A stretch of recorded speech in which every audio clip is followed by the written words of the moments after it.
Baik, perkenalkan nama saya Devina Hulu, Fakultas Kesehatan, Prodi S1 Keperawatan, kelas F, semester 2. Baik, pada kali ini saya akan menjelaskan tentang macam-macam bunyi abnormal pada manusia sebagai berikut. Macam-macam bunyi abnormal pada manusia ada 6 macam, yaitu rising dan 2 ratsi dan 3 trackless dan 4 standard dan 5 pleural Frischia, rap dan 6 grunting. Wheezing adalah bunyi yang ditimbulkan karena penyimpatan jalan nafas yang diakibatkan oleh asma, bronkitis, pneumonia, COPD. Biasanya bunyi terdengar dengan nada tinggi seperti siulan pada saat ekspirasi. Beginilah bunyi tersebut.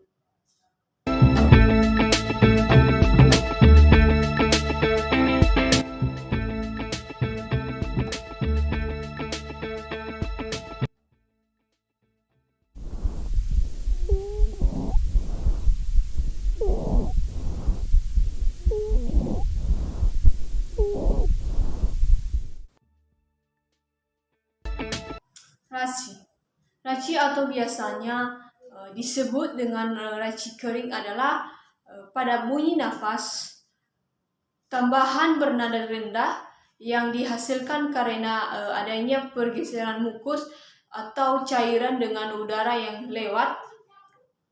Sintesis mukus yang tidak solid menyebabkan sedikit vibrasi, sering terdengar pada pneumonia atau bronkitis yang hilang ketika batuk.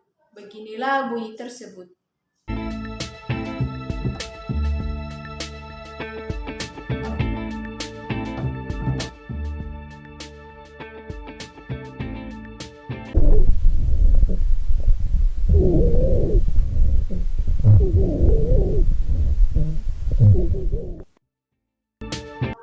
Trackless atau rasi biasanya merupakan bunyi abnormal yang disebabkan karena adanya cairan basahnya terjadi pada penyepit, bronkitis, pneumonia, CHF, atau alat retardasi kolaps lengkap atau parsial.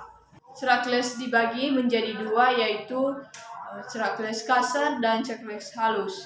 Trackless halus ini bunyi bernada tinggi, singkat, tidak bersambung. Bunyi ini biasanya terdengar di bagian basa paru. Trackless kasar ini juga berbunyi terdengar bernada rendah tapi terdengar lebih keras dan panjang, biasanya terdengar pada tempat tertentu, di tempat bernada kedua sisi pada paru. Beginilah bunyi tersebut.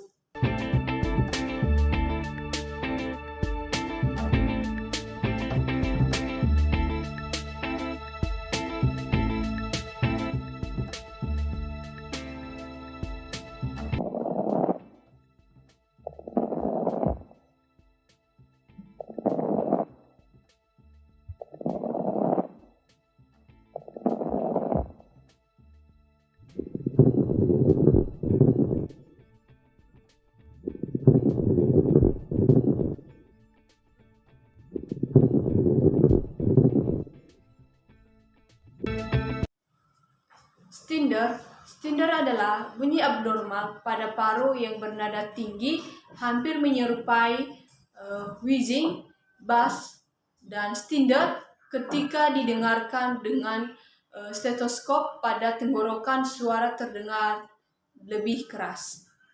Beginilah suara tersebut.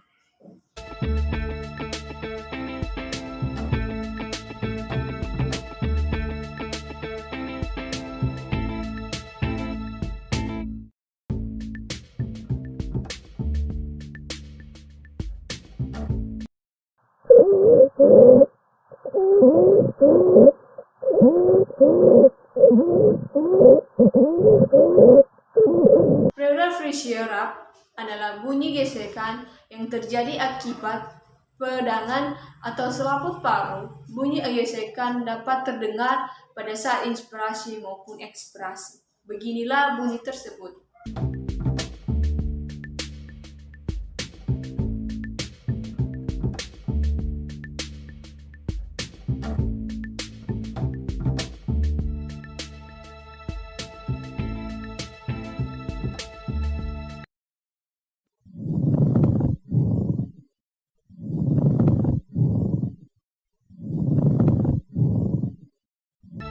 Granting ini adalah suara pada nafas seperti pernafasan periodik wheezing, granting espriotik saat tidur, ataupun melengkur seringkali normal pada bayi karena ukuran saluran nafas yang lebih kecil rentan mengalami obstruksi transier seperti tertutup saliva ataupun sisa susu. Beginilah bunyi tersebut.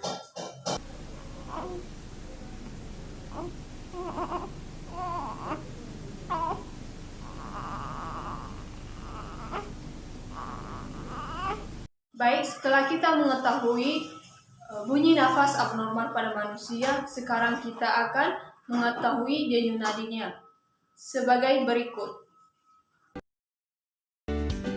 Seperti yang kita ketahui, jantung memompa darah dari ventrikel kiri ke sirkulasi tubuh dan dari ventrikel kanan ke paru-paru.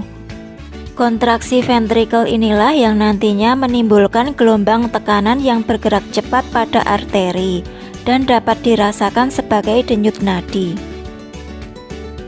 Ada beberapa tempat yang bisa dipalpasi untuk merasakan denyut nadi, yaitu arteri temporalis, arteri karotis, apikal, arteri brachialis, arteri radialis, arteri femoralis, arteri popliteal,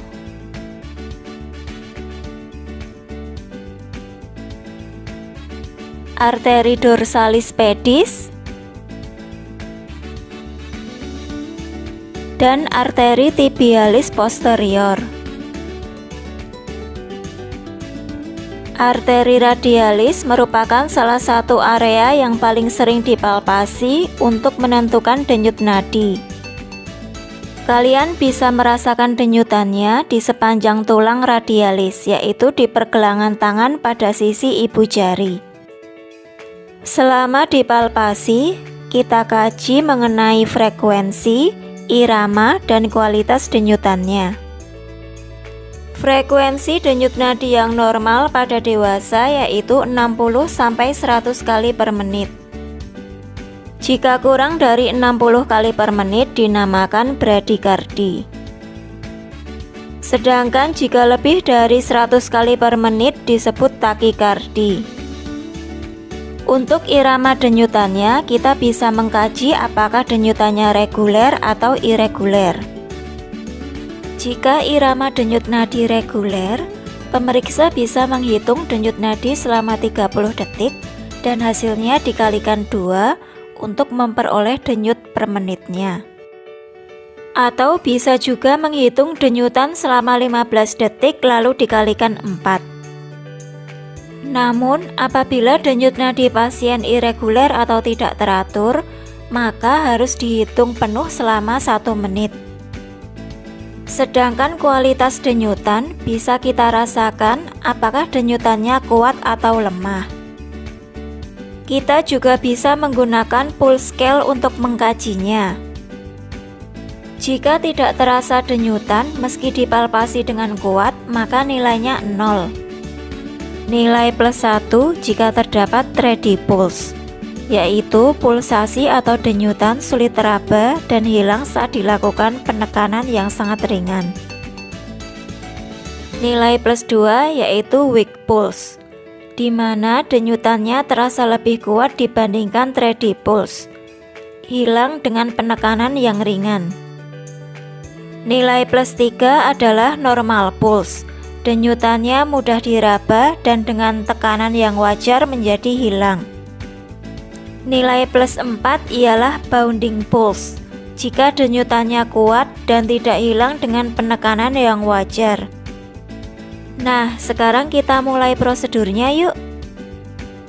Sebelum mengukur denyut nadi, kita persiapkan dulu kliennya. Ketika klien baru saja beraktivitas, tunggu dulu 5-10 menit sebelum dilakukan pengukuran. Lalu jelaskan prosedur pemeriksaan pada klien. Setelah klien menyetujuinya, baru kita mulai prosedurnya. Jangan lupa untuk cuci tangan dan memakai sarung tangan dulu ya. Klien bisa duduk atau berbaring saat dilakukan pemeriksaan. Kemudian tempatkan 2 atau 3 jari pemeriksa ke tangan klien. Pastikan bantalan jari berada di pergelangan tangan sisi ibu jari. Jangan menggunakan ibu jari untuk mempalpasi karena ibu jari memiliki denyutannya sendiri. Palpasi dengan tekanan yang ringan, lalu mulai kaji frekuensi, irama, dan kualitas denyutannya. Setelah selesai, pemeriksa bisa menyampaikan hasil pemeriksaannya ke klien. Terima kasih video saya yang telah sudah dipercayakan pada saya. Saya akan mengakhiri. Terima kasih.